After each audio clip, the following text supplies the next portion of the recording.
You're listening to the AV-IT Amplifier. Each week, we'll feature voices and ideas that need to be amplified in the higher education and pro AV IT communities. This show is brought to you by higheredav.com.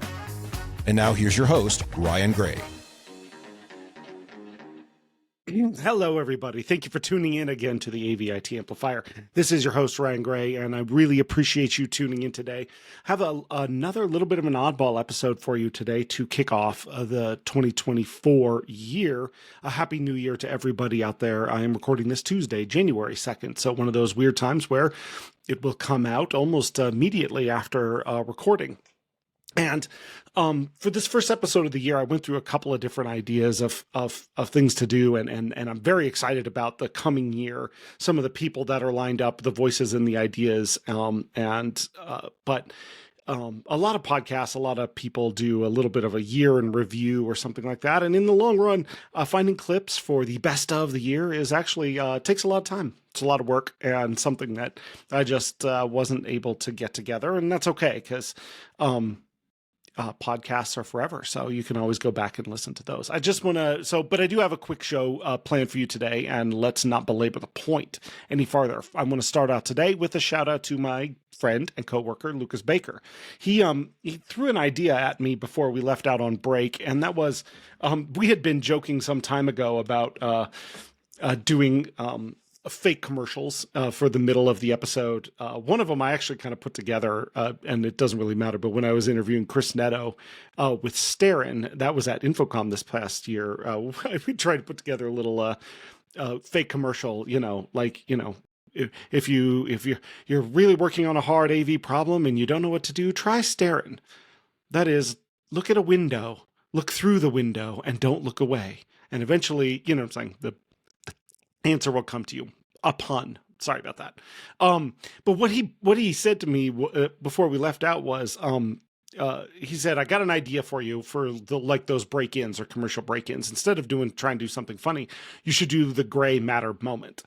And my last name is Gray matter being brain. And what he had said was, sometimes he feels like when he hears it, there's, parts where somebody says something and I might have something to say or something like that, but I try not to monologue too badly in these interviews with people. And he suggested, hey, if you come across one of those, maybe once per episode, you can have a little break in for your gray matter moment or your thoughts or response onto what the person said. That seemed like a pretty good idea. And one of the reasons it struck with me is looking back at the year, there's been a couple things that are interesting. One, a couple of recent episodes have Chris Dechter came in and interviewed me, and actually it was a pretty different format than what I normally do. But those two episodes actually were some of the most downloaded and listened to recently, which is surprising to me, and I appreciate it. But it made me think a little bit about sharing my own thoughts, and people who know me know I don't really have a problem doing that. But I haven't ever wanted this podcast to become a monologue.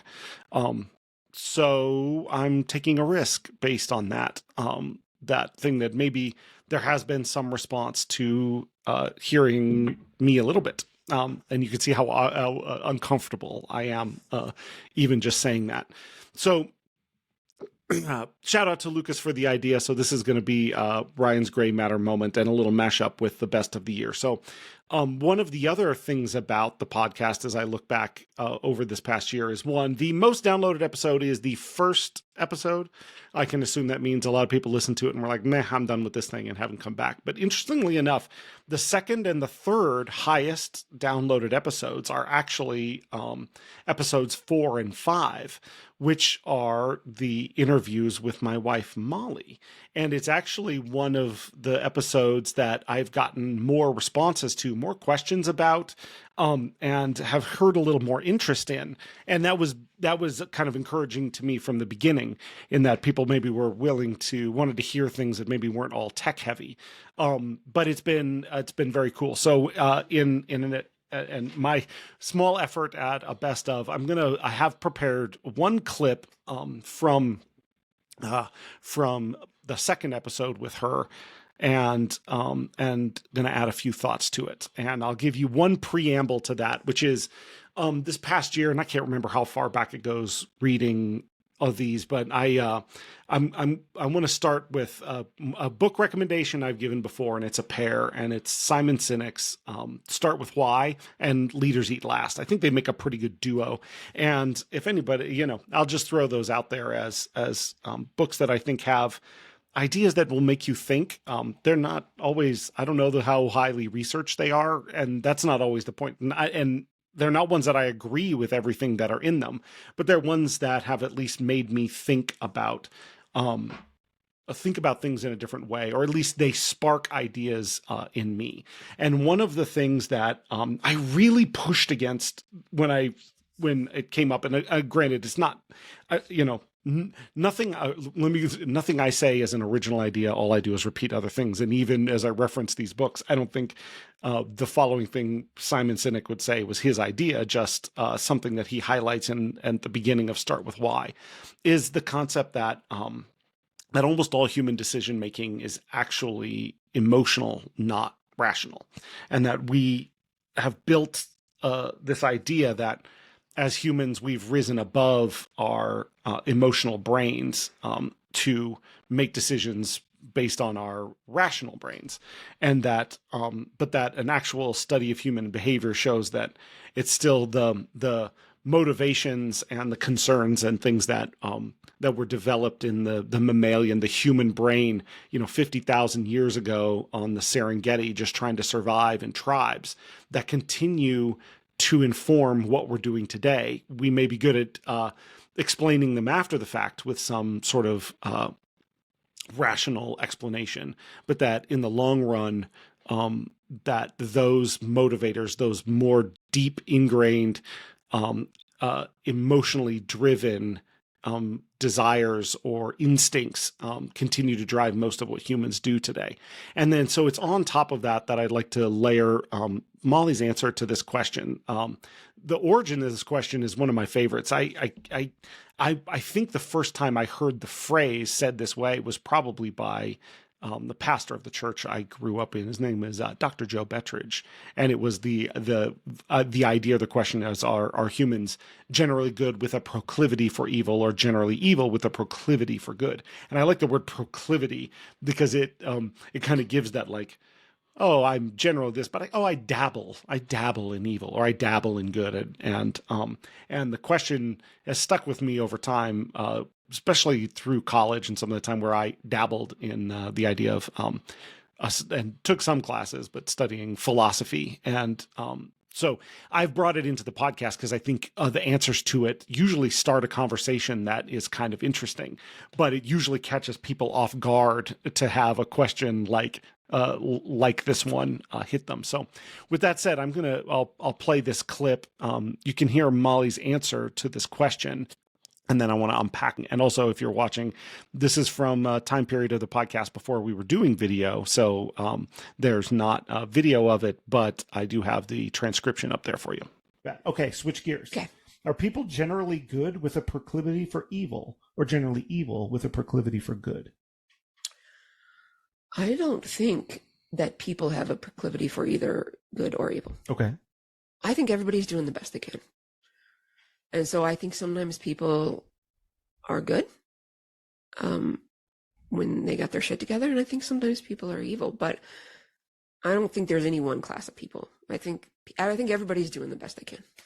All right. And sometimes they're less good at it. So how does that change how you look at it? Because, it's changed my life. Yeah. It's changed my life because, Yeah. that is not how I was raised. And I got to the place where I can find true empathy with anyone when I can acknowledge that everybody, even the person I'm about to fire, is doing the best that they can do. Yeah. And sometimes they don't pull it off. Sometimes they're not good. Sometimes they're not equipped for it. And sometimes they're not emotionally equipped for it. But everybody's doing the very best that they can. And it helps me see people as people, and but it helps me remember that everybody's human, and they go home to their people and their family and their house and their importance, and helps me remain connected. So that answer to that question is probably the most unique that I've gotten. Most guests have gotten that question, and it surprised me because that's actually, I know Molly pretty well, and the way she articulated that isn't actually something that we had talked about in any real deep way before that. So when she sort of articulated such a clear sort of vision um, of this idea that it's not a matter of good or evil. It's just simply a matter of where people are, that everyone's doing their best, everyone's trying, and that it is the results of that we're seeing, and that, this is where I will, I'll start extrapolating beyond what she said to kind of, in the ensuing months, what I've thought about in terms of that answer there. Which is, first, having that sort of philosophy doesn't mean anything unless it changes how we move through the world. And in the podcast, you'll hear a lot. That is my follow-up question.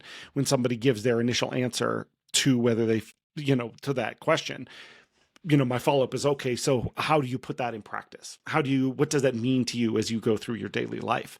And in this case, putting this into practice sort of starts with the feeling of like almost an articulation of what people might call moral relativism. That is, there isn't a good or there isn't an evil. There just is what there is. And I really like that is not kind of what she's saying there.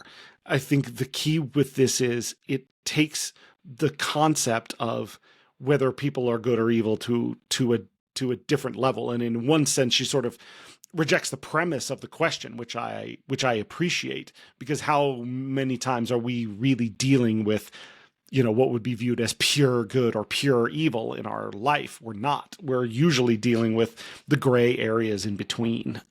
And so she frames it in that way of talking about, if people are doing their best, sometimes that doesn't meet the mark, sometimes that doesn't, but they're all people, they're all trying, and they're all attempting to do what they can do. And so what it's really helped me focus on, and it changes some of how I've thought about things, is the better question is, if everyone out there is doing their best and they're making a decision or doing something that I either don't agree with or I don't understand or I think is wrong, what is it that I'm missing? What is it that I'm not seeing about them? And what is it that perhaps I'm expecting that they're capable of that maybe they're not? What is it that that they may be failing at? Because for that person, that same thing is way harder than for some other person. Another question I ask a lot of people is the conversation of introvert extrovert, and that's started some interesting things there. But introvert, extrovert, most people hedge on that answer where they say, I'm an introverted extrovert or an extrovert, because they see themselves as both. And I think the answer to that is everyone is both. Nobody is purely an introvert or purely an extrovert. It's simply what activities are harder or easier for you to engage in, which ones come more naturally. And so for some people, speaking in front of a group is really difficult, where for some people it wouldn't be. And if we look at that as simply a failing of theirs, then we're looking at it incorrectly. What we're just looking at is somebody who is doing their best. Now, I understand we've moved pretty far from the idea of good or evil, but let's even put it in another context. And this is where it might get challenging, is the idea of, let's say theft.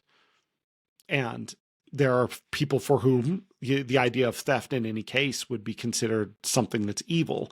But let me, without pulling out a musical theater reference, I think if you're a fan of Les Mis, and then that sort of sets up that same scenario where there are places and times where things that somebody may do that is judged as evil and not even under consideration of whether it is good or evil, it is definitely wrong, could actually be right, or oftentimes is right in the eyes of the person who's done it. And And that goes down a rabbit hole that we won't go down. But the thing I think of in that terms, and I'm sure I heard this somewhere, is the idea of how would I condemn somebody for doing something when, if put in the same position, I would do the exact same thing.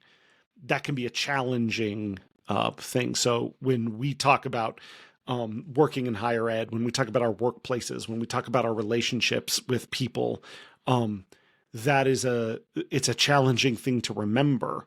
But what it leads me back to is perhaps this idea of what we would consider right and wrong, or strength, of good and bad, or that sort of thing, is really just us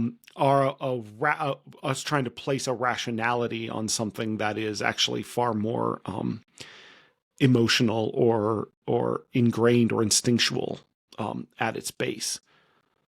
So how often would we look at failure, that is somebody not meeting the mark, somebody doing something wrong, as simply us only looking at a sliver of what that person is, a sliver of what they are doing? Perhaps we are encountering somebody in facing their biggest weakness, facing their biggest challenge. Perhaps we're facing somebody that we look at it, if we were in the same position, we would do something different, but we're not acknowledging where they came from, what their resources are, what their upbringing might have been like. And this idea that by ascribing morality to things that don't need it ascribed to, and again, I'll put the caveat on there that I think I'm not a moral relativist, and there are absolutely things that are right and wrong. And it'll be another story of where people feel like the sources of the rubric of right and wrong come from. That's not the point of this. But the point is that we may see things as less right and less wrong, and simply more as an effort, if we can let go of that paradigm a little bit. And the idea that, everybody is doing their best. So if somebody's failing, there's a reason why. And our success in moving through the world is figuring out where that failure comes from. That doesn't mean we need to push somebody over a fence that they can't climb on their own, but it may mean we need to acknowledge that that it may be something that's simply different rather than something that's that would be considered a failure. So again, I'm probably talking in circles here for a second, but as it's been something that this year I've thought a lot about, both in the micro and the macro, both when I see things, actions, activities, people close to me, close coworkers, colleagues, where they may do something that infuriates me or is really frustrating. But if I can step back and go, no, okay, yeah, I'm looking at it like they really missed the mark on something there, but they were doing their best. So what about it do I need to engage with? What about this do I need to go find a further understanding to, in order to make the change or accomplish the thing we wanted to accomplish, or to move away or sidestep this thing that's foundering because of failure, et cetera, et cetera. But the other thing it's really done for me is made me think about things of my own self in a different way. And for a lot of my life, and I know a lot of people think this way, and because I hear it all the time, is the idea that, if there's something I'm struggling with or something that I'm failing, the answer is just that I need to be trying harder. I just need to be working harder. That failure just points to, something is wrong with me. And the answer to something being wrong is just more effort. And that, in turn, if you think, okay, well, all right, I'm going to keep trying, or I'm going to work harder, and I continue to struggle in that thing, then that becomes, over time, evidence of something that can't be overcome. That itself becomes evidence of my own moral failing, my own inabilities, my own failures, my own I don't know, those parts of me that are just bad. those parts of me that are wrong, those parts of me that are not worthy. And to take this mindset and then turn it around and apply it to myself changes a lot of those things. I can be somebody that can think about a poor decision that I made years ago that will come to me in the middle of the night and I cannot get it out of my head. But to take the context of that into, well, yeah, but was that the best you could do at that time? Yeah, it wasn't good. It wasn't the right outcome. But given that circumstance, that was the best you had then. Could you do better now? Yeah.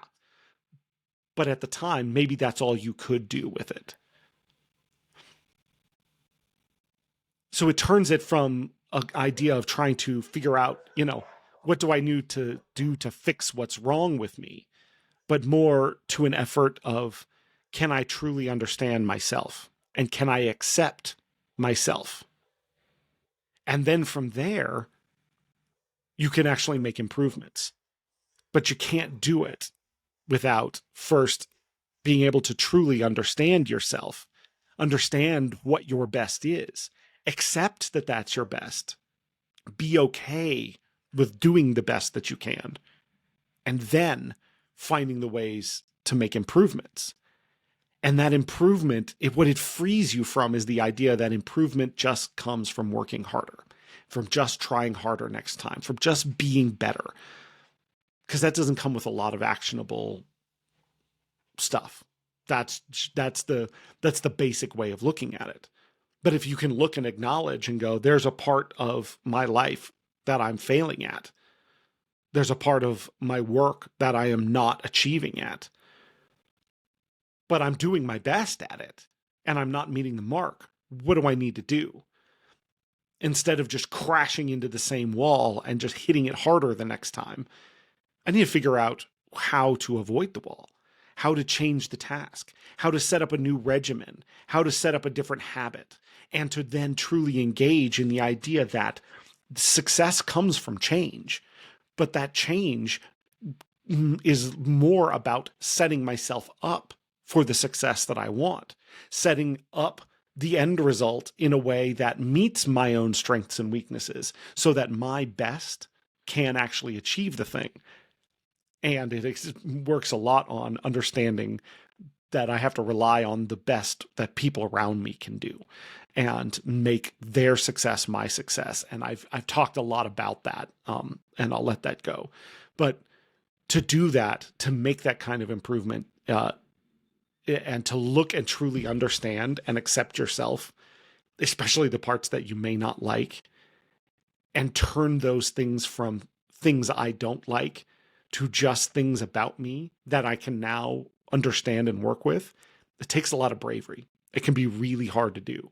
And I talk about it like I've done it, and it's just something that I'm thinking about. It's something that I'm working on. But it is only from that place that I think we can make actual change.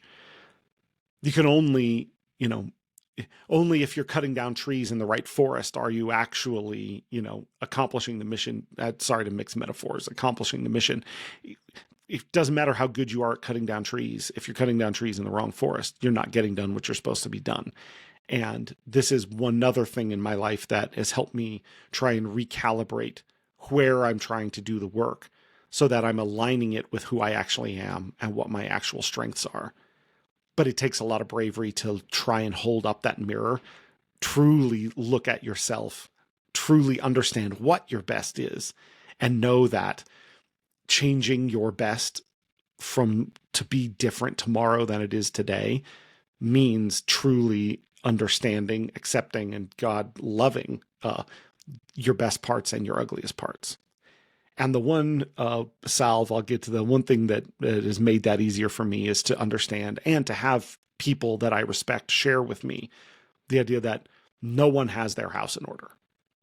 And that is actually the title of one of the episodes of the podcast that I was the subject of, which is the point I was making there is if you wait to have your house in order to, try and help other people, it'll never happen because no one has their act together. You're not the only one.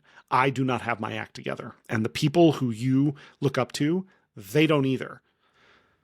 So it's okay not to have your act together.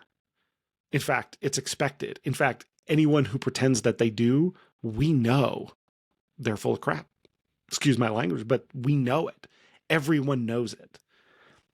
So accept the parts of you that you have in order and the parts that you don't.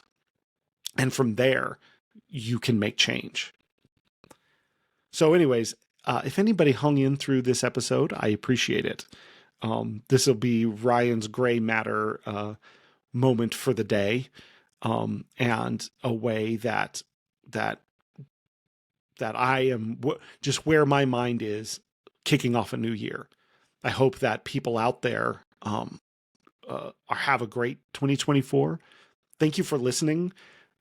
Reach out to me anytime, thoughts and ideas about the show. I've really enjoyed doing it. It's a lot of work, but the kinds of conversations that we get into, it's the sort of thing I think I would do whether anybody was listening or not. The fact that other people do listen and that I hear from them is awesome. So I wish you all the best for the new year. Thank you for listening. And with that, we'll be back with a new and awesome guest next Wednesday. Thank you for listening to the AV IT Amplifier. Join us again for next week's episode when we'll welcome a new guest who you'll want to hear from. We promise. Your host has been Ryan Gray. He's on the tweeters at Ryan_A_Gray, or find him on LinkedIn to connect. Please subscribe and give the show a rating and review wherever you get your podcasts. This show is brought to you by HigherEdAV.com.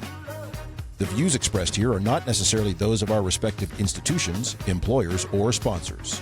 Everyone hang in there, go easy, and we'll be back next week.